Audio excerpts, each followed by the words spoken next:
Bom dia, boa tarde, boa noite. Estamos na nossa terceira aula da primeira jornada formativa de CNT e Matemática. Eu sou a PEC Milena Moreno, de Ciências, e espero dar alguma contribuição nessa nossa terceira aula.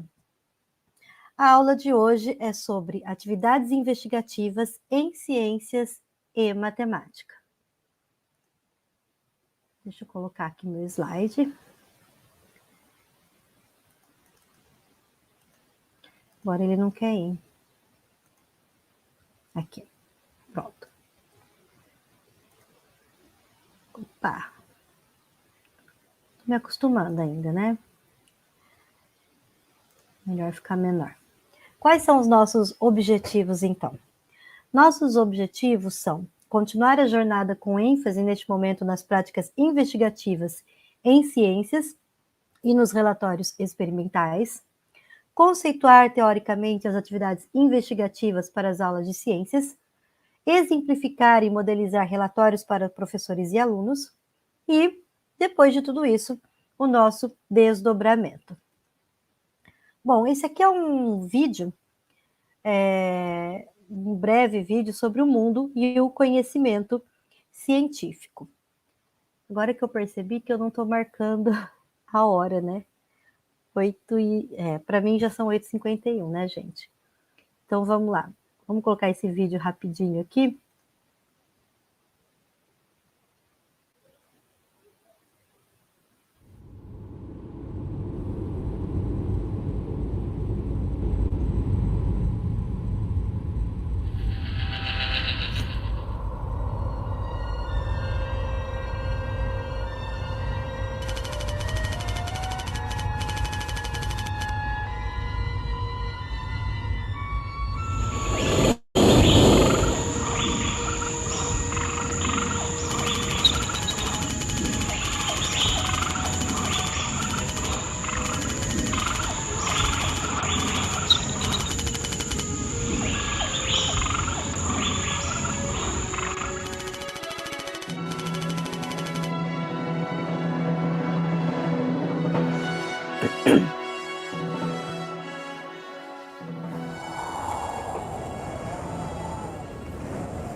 Approaching lunar sunrise and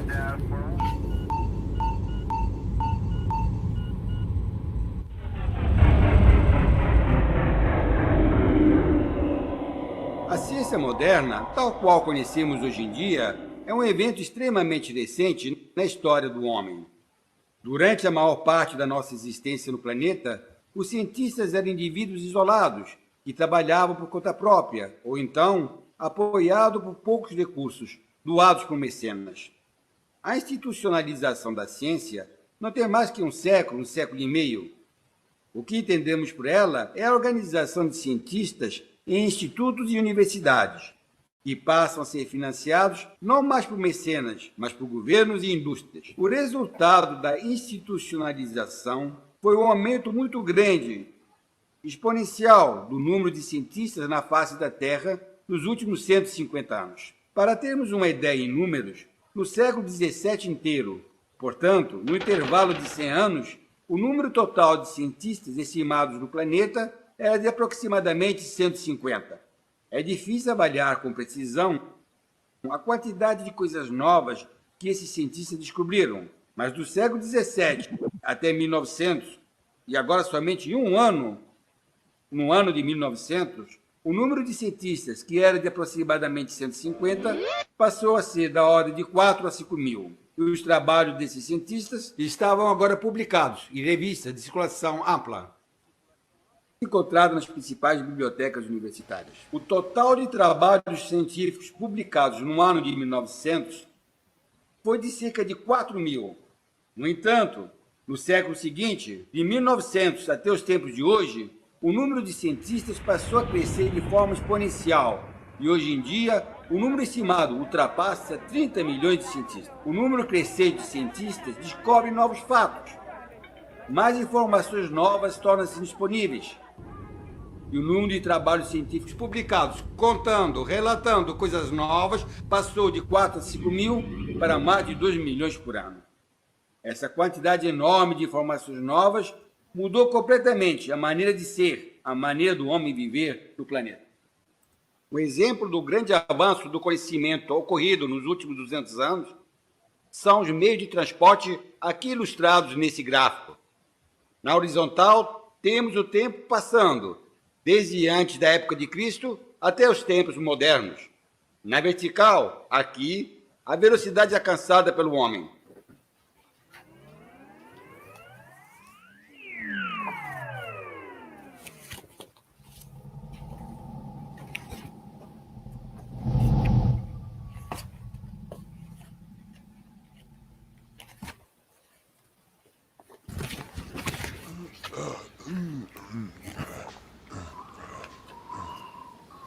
Desde sua origem e durante muito tempo, a única maneira que o homem tinha para se deslocar era com seus próprios pés.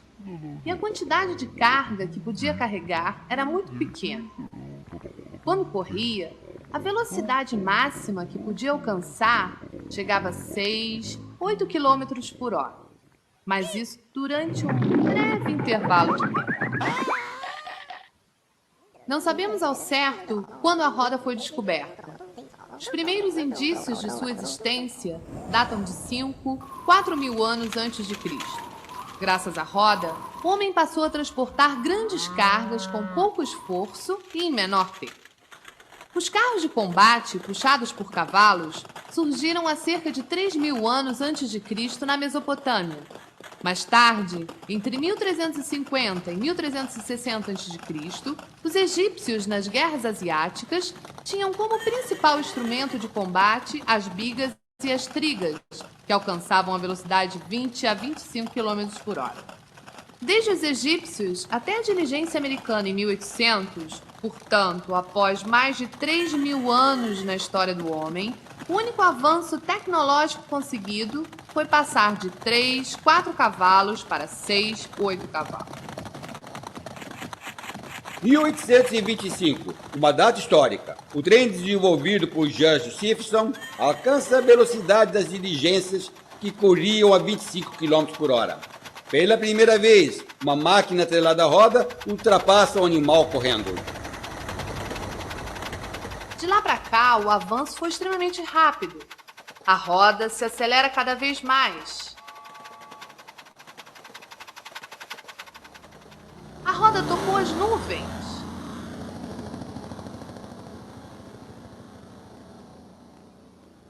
Logo surgem os jatos e em pouco tempo, nada mais que 150 anos, o homem deixa a terra por onde caminhava e alcança o espaço infinito, através de máquinas que lhe permitem alcançar a incrível velocidade de 150, 200 mil quilômetros por hora. Isso tudo desde a diligência até os tempos modernos, com os foguetes espaciais, se passaram nada mais que de 150, 200 anos. Praticamente nada na existência do homem, que data de mais de 100 mil anos.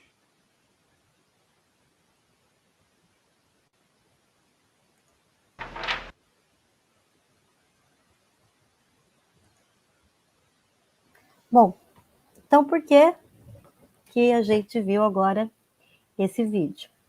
Vamos passar aqui. Bom, para quem quiser ver mais, tá? Esse vídeo ele continuaria, ele tem parte 1, parte 2 e parte 3. Mas pelo tempo que nós temos aqui, eu deixo apenas então como sugestão. Então, por que a gente viu esse vídeo, né? Porque 2 fatores modificaram o processo de transferência do conhecimento de uma geração para outra. Primeiro, né, o aumento do exponencial do conhecimento produzido. Ou seja, não dá mais para ensinar tudo para todos. A quantidade de conhecimento é muito grande. Então, o que passou-se a privilegiar? mais os conhecimentos fundamentais, né? Dando atenção ao processo de obtenção desses conhecimentos. Então, valorizou-se a qualidade do conhecimento a ser ensinado e não mais a quantidade.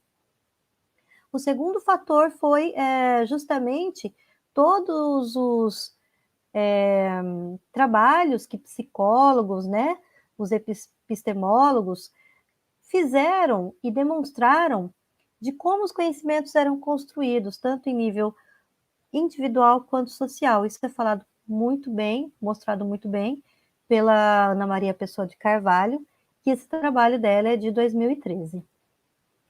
Então, a utilização de problemas e a experimentação, elas vêm sendo discutidas nos últimos anos em diversos trabalhos. Aqui eu cito dois, novamente, o da Ana Maria Pessoa de Carvalho e do Malheiro, né? João Manuel Malheiro Neto, de 2016. Mas ele tem vários outros trabalhos, e também a Ana Maria Pessoa, em que discutem em como, né, instigar o aluno, como engajar o aluno em aprender, principalmente na área de ciências. As experimentações investigativas nas aulas de ciências, então, passa a ser relevante, pois contribui para a popularização da metodologia da SEI. Essa SEI aqui é a sequência de ensino investigativo. Não confundam com semana de estudos intensivos, não é, tá? É a sequência de ensino investigativo. E quais são essas sequências de ensino investigativo? Então, primeiro, a distribuição do material e a proposição de problema. Então, distribuir o material para o aluno e propor o problema. Segundo, identificação e exploração de ideias e previsões dos alunos. Então, essa é uma hora que eles vão olhar para o problema, vão explorar ideias e vão fazer previsões, tá? Vão elaborar hipóteses. O terceiro, elaboração de possíveis planos de ações e experimentação do planejado. E o quarto, escrever e desenhar associando com a realidade. Então, essa sequência de ensino investigativo, para que tenha sucesso, ela deve passar por todas essas fases. Aqui, então, falando de uma atividade experimental investigativa. Então, você parte de uma situação problema, e às vezes os professores, principalmente com os menorzinhos, né, costumam chamar de problema de desafio. O problema ele pode ser proposto com base em outros meios, como figuras de jornal ou internet, texto, ou mesmo ideias que os alunos já dominam. O problema experimental, ele deve ser intrigante para despertar a atenção dos alunos. Ele tem que ter um material didático que dê suporte na resolução do problema e na investigação dos alunos. O planejamento do material didático e elaboração do problema. E o papel do professor nessa etapa é verificar se os grupos entenderam o problema proposto e deixá-los trabalhar. As demonstrações investigativas. As etapas para o desenvolvimento desses problemas são as mesmas dos problemas experimentais, mas o professor precisa de mais autocontrole na etapa de resolução do problema. Nesse caso de demonstrações investigativas, são aquelas em que o professor normalmente ele precisa usar um material mais perigoso, né? Em que seria complicado os alunos mexerem. Então, ele tem que ter aqui um maior controle, ele vai mais demonstrar. Mas isso não significa que os alunos eles não vão ter qualidade nessa atividade experimental, porque, afinal de contas, eles vão passar por todos aqueles processos, né? De analisar o problema, de pensar em hipóteses, de testá-las, né? Mesmo que não sejam eles exatamente que estão ali, o professor que está manipulando, mas eles também estão levantando as suas hipóteses, estão testando. Bom, e qual a importância de se trabalhar com o ensino investigativo? Contribuir para despertar o interesse no aluno pelo aprender.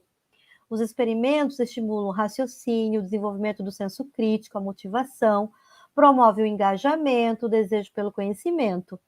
Assim, o aluno se torna protagonista e não um mero espectador, tornando as aulas mais atrativas e motivadoras.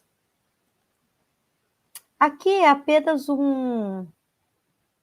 é uma sugestão. Eu não vou passar esse vídeo, nós não temos tempo, mas vocês podem procurar como o problema do copo ou pelo endereço abaixo da imagem.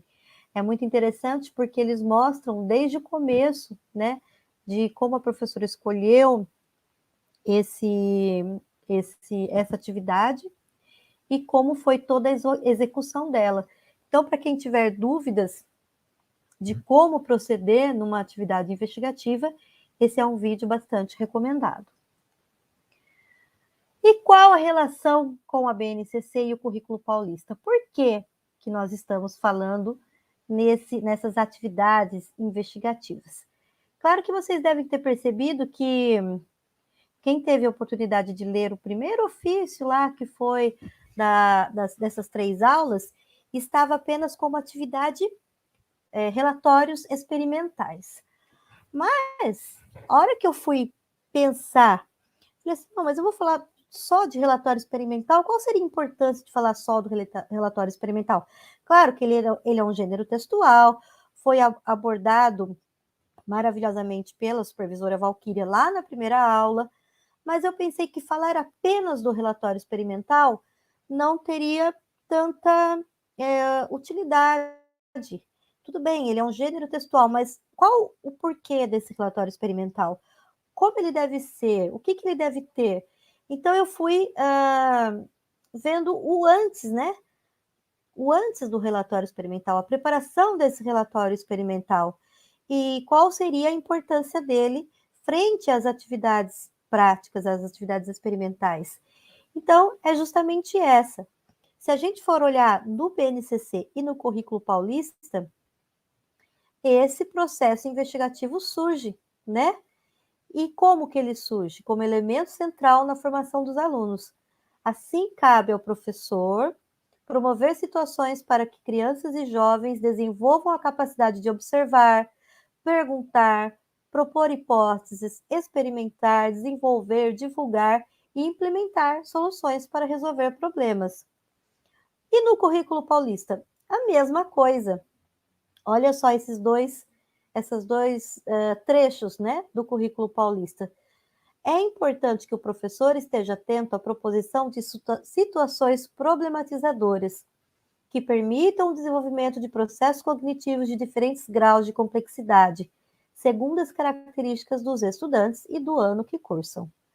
Cabe ainda lembrar que não há desenvolvimento das habilidades sem objetos de conhecimento, tradicionalmente expressos em conteúdos. No caso do Currículo Paulista de Ciências, esse desenvolvimento deve se dar pelo viés da investigação. Olha aqui a palavrinha aparecendo de novo. Cujos procedimentos foram aqui explicitados. Destaque-se ainda a necessidade de acompanhamento contínuo dessas aprendizagens, segundo um processo de avaliação crítica e reflexiva, que ofereça elementos que permitam a revisão da prática docente e a consolidação da aprendizagem de todos os estudantes.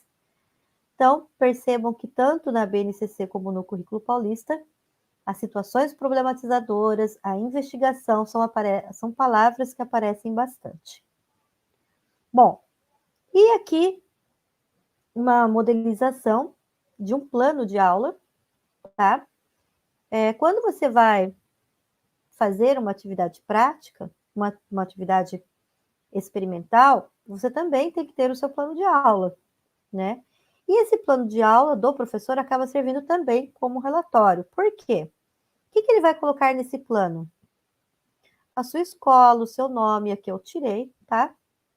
A disciplina, se for uma disciplina de prática experimental, ou se for dentro da disciplina de ciência, de biologia, física, né? Matemática, ano, série, turma, bimestre, né? As datas. Aqui, no caso de situações em que você divide a turma ou não, número de aulas previstas. Então, o título dessa situação, circuito elétrico, tá? Que aparecia aí no currículo dos 8º anos.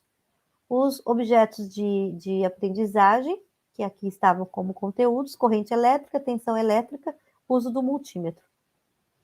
As competências e habilidades a serem desenvolvidas, F08CI02, construir circuitos elétricos com pilha, bateria, fios, lâmpadas aqui LEDs, né? Ou outros dispositivos e compará-los a circuitos elétricos residenciais.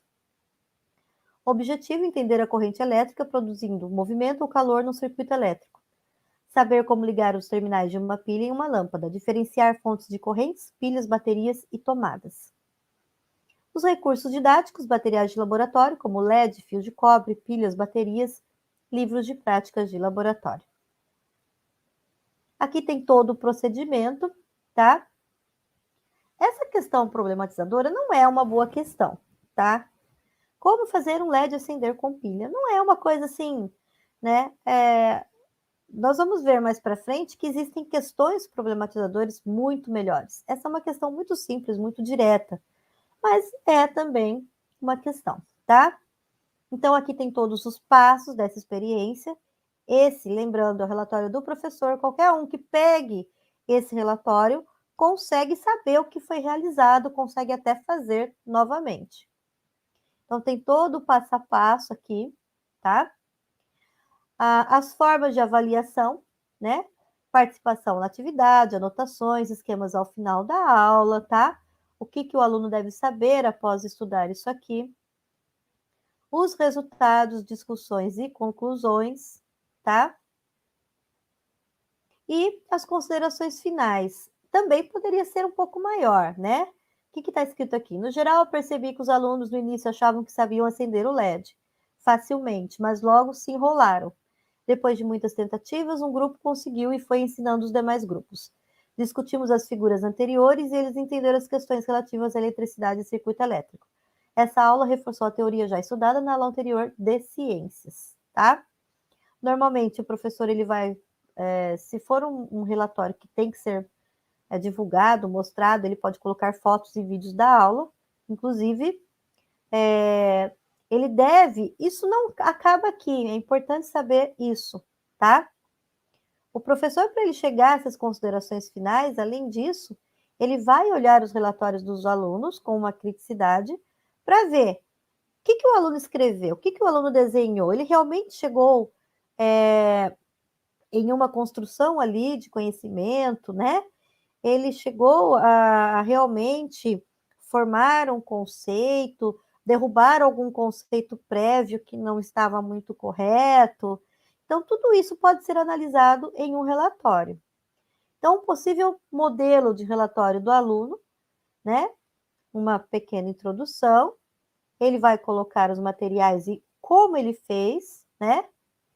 Ele vai colocar os resultados e conclusões. Então, aqui existem perguntas norteadoras, mas esse é um relatório bem simples. Eu não diria nem que é um relatório tão investigativo assim.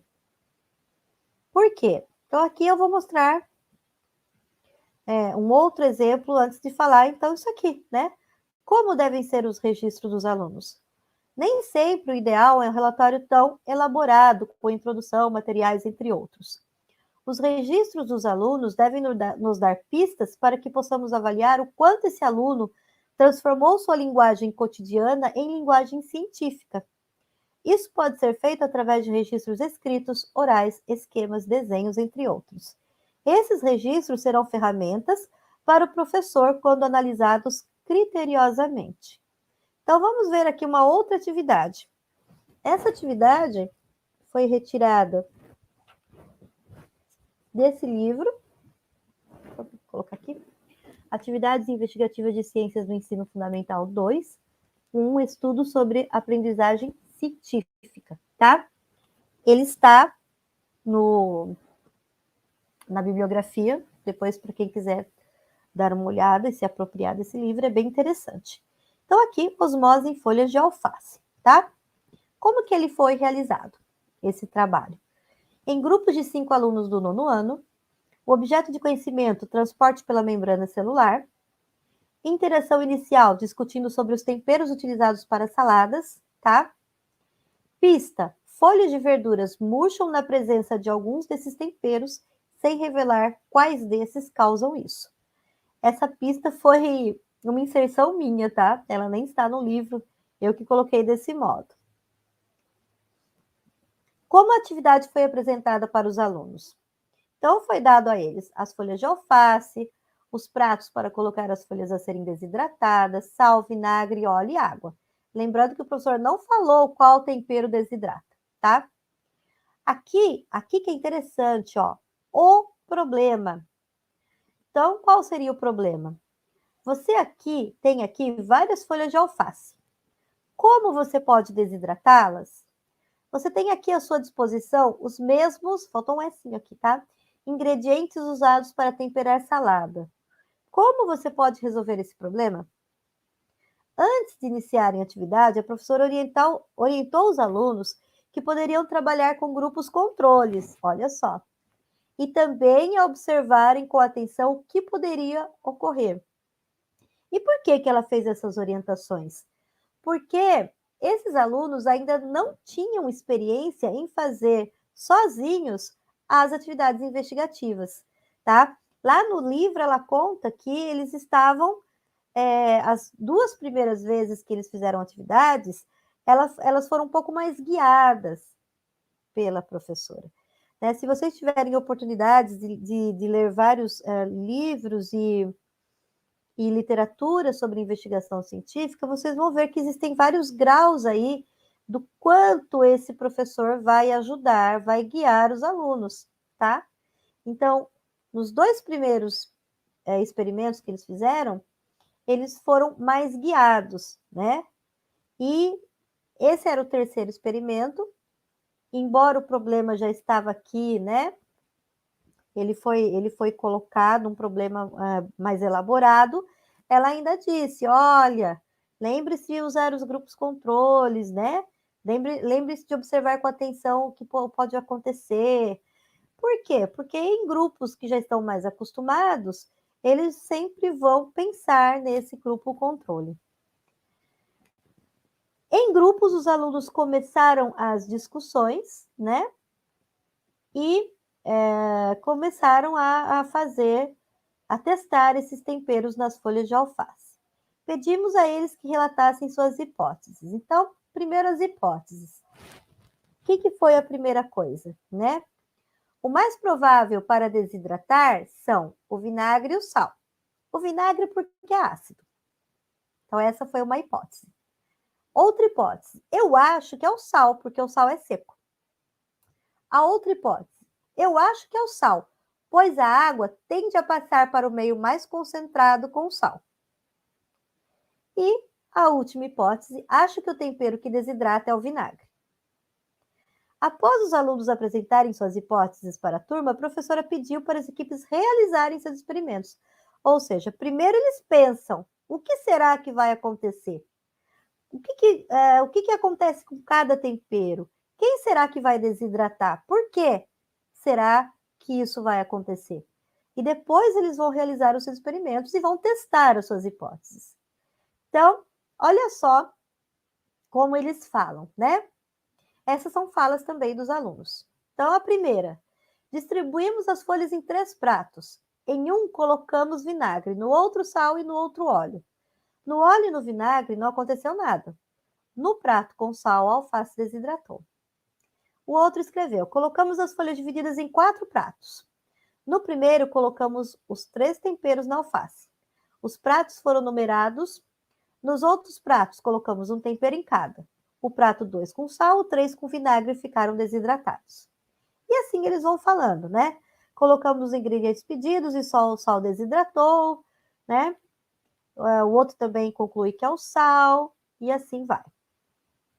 Após relatarem como desenvolver o experimento, a professora pediu a cada grupo para tentar explicar os resultados que obtiveram no experimento. Abaixo algumas das explicações feitas individualmente pelos alunos. Então ele fala, ó, o sal presente no 3º prato penetrou na parede do alface, fazendo a folha encolher e murchar. O outro fala, o sal tira os nutrientes da verdura, desidratando-a. O sal tirou água da verdura, né? E assim eles vão colocando aí as suas explicações. Após a apresentação das explicações pelos grupos, mediadas pela professora, né? Os estudantes foram orientados a irem até o laboratório de informática da escola para pesquisarem o que causa a desidratação das folhas de alface. Em seguida, a pesquisa bibliográfica foram orientados a produzirem individualmente um texto para concluírem a atividade, tomando por base o problema apresentado, as hipóteses, os resultados obtidos no experimento e a pesquisa bibliográfica. Olha só, a produzirem individualmente um texto para concluírem a atividade. Se são, por exemplo, crianças menores, né, por exemplo, dos anos iniciais, o desenho ele é um ótimo registro, né? Então, por que aconteceu isso? Então, o aluno pode fazer primeiro o desenho da sua hipótese, depois o desenho do seu experimento e depois da sua conclusão. Olha só que riquíssimo que é para o professor entender o que está se passando na cabeça desse aluno.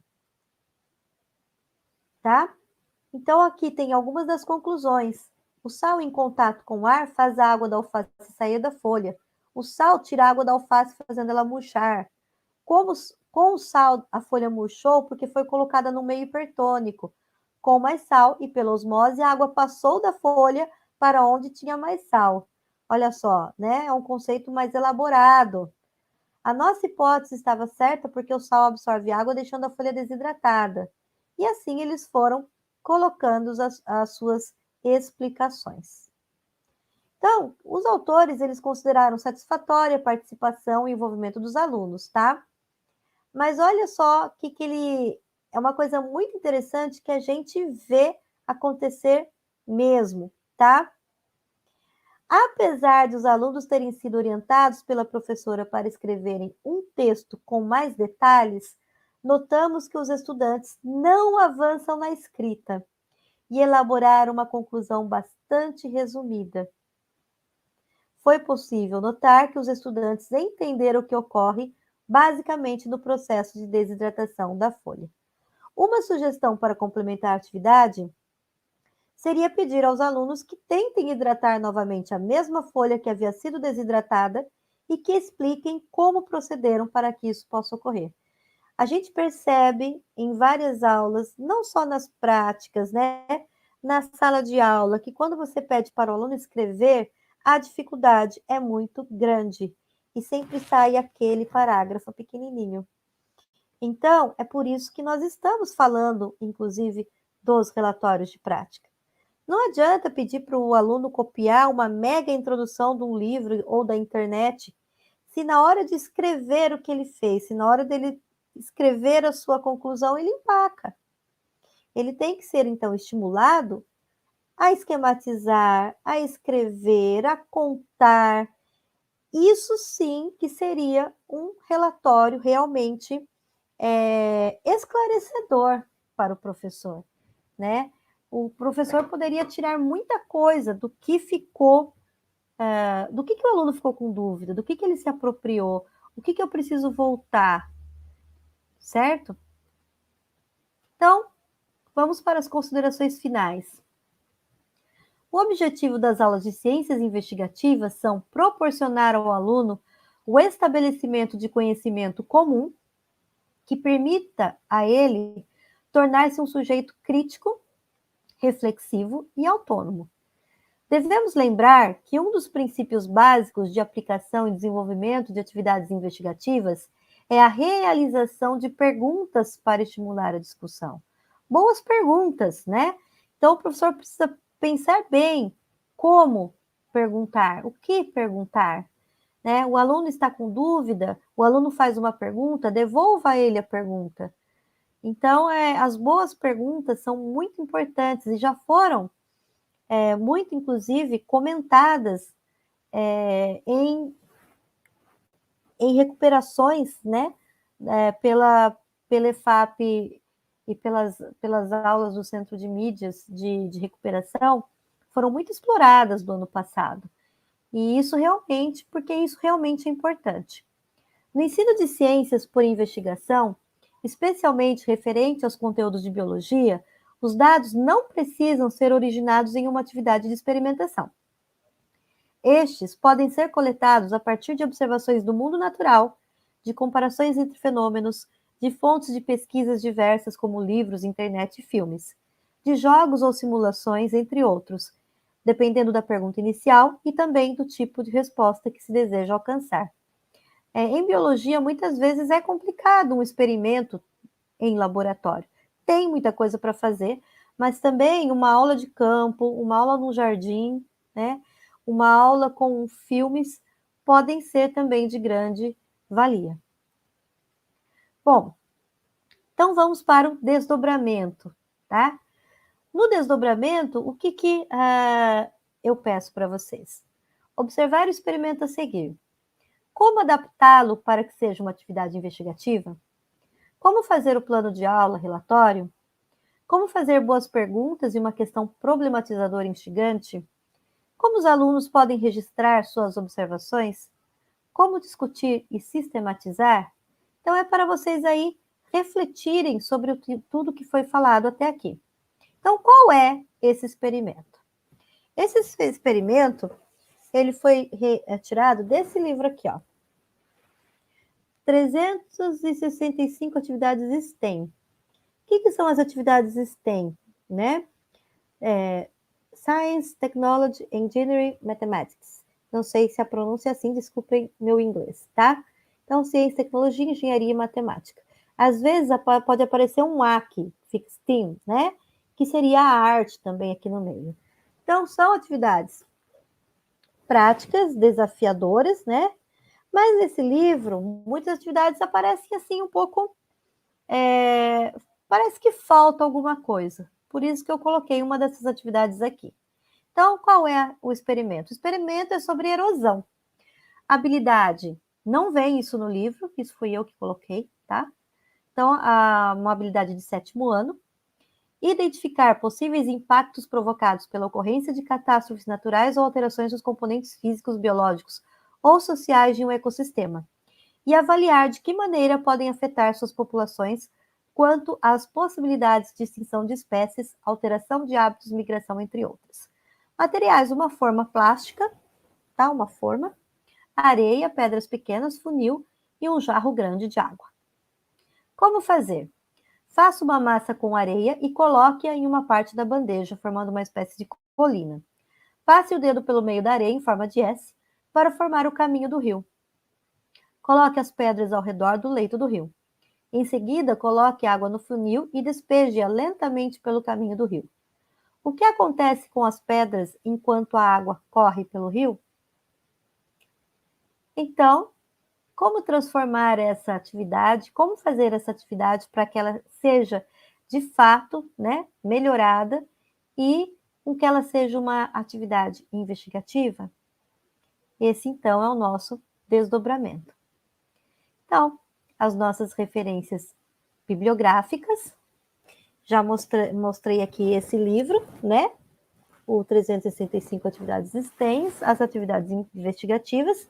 Também usei esse livro, Ensino de Ciências por Investigação, né? Cuja a organizadora é a Ana Maria Pessoa de Carvalho. Esse livro, gente, é muito bom. Ensino de Ciências com Brinquedos Científicos, tá? É um livro fininho, mas as atividades aqui são muito, muito interessantes. E, por último, não menos importante, atividades investigativas para as aulas de ciências, tá? Então, todos esses aqui, mais alguns artigos que eu usei aqui, né? O do Rocha e do Malheiro, tá? O da Maria Helena Souza, atividades experimentais no ensino de química. E, foram essas, os outros foram os livros. Bom, deixa eu sair aqui da minha saída da tela cheia.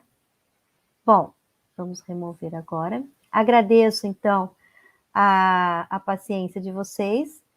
Espero ter contribuído de alguma forma e, precisando, é só nos procurar. Eu sou, então, Milena Moreno, PEC de Ciências, e agradeço a todos vocês. Beijos e até a próxima.